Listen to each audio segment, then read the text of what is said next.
Assalamualaikum warahmatullahi wabarakatuh. Perkenalkan, nama saya Elsa Damayanti dari Pendidikan Geografi 2019. Di sini saya akan menjelaskan tentang unsur cuaca. Unsur cuaca terdiri dari 9 unsur. Yang pertama, radiasi sinar matahari. Yang kedua, lamanya penyinaran dan sudut datang matahari. Yang ketiga, suhu udara. Yang keempat, kelembaban udara. Dan yang kelima, tekanan udara. Yang keenam, penguapan, evaporasi, evapotranspirasi, dan transpirasi. Yang ketujuh, penutupan awan.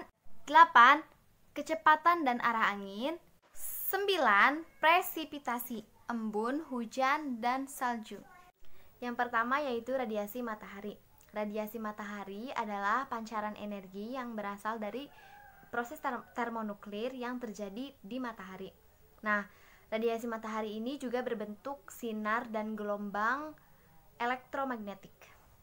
Radiasi matahari sendiri terdiri dari dua. Yang pertama, sinar gelombang panjang yaitu inframerah.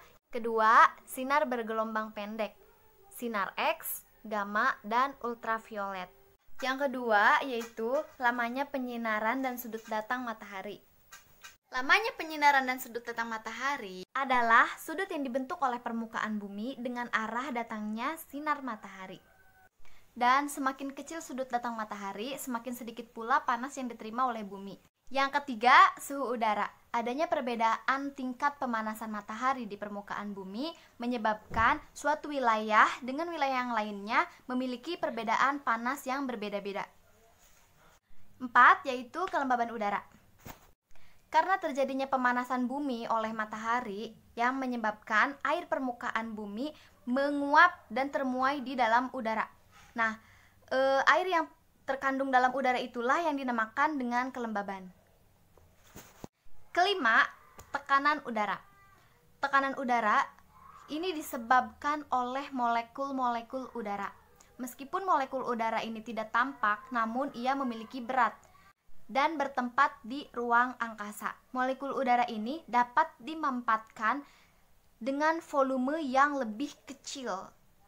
Misalnya, ketika kita meniup sebuah balon karet, maka kita telah memanfaatkan udara.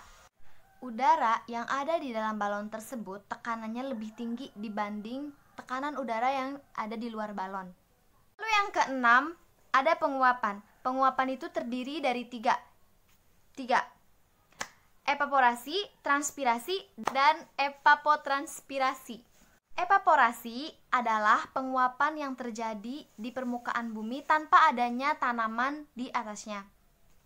Untuk transpirasi adalah penguapan yang terjadi dari tanaman melalui sel stomata pada daun.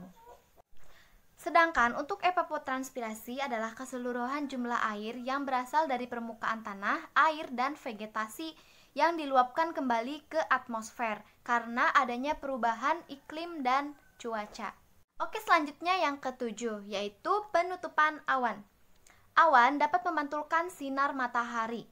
Daerah yang berada di antara layang-layang awan akan kurang mendapatkan sinar matahari. Semakin tebal awan, semakin sedikit pula sinar yang diterima. Kedelapan, yaitu kecepatan dan arah angin. Angin adalah gerakan udara yang sejajar dengan permukaan bumi. Angin bergerak dari daerah bertekanan tinggi ke daerah bertekanan rendah.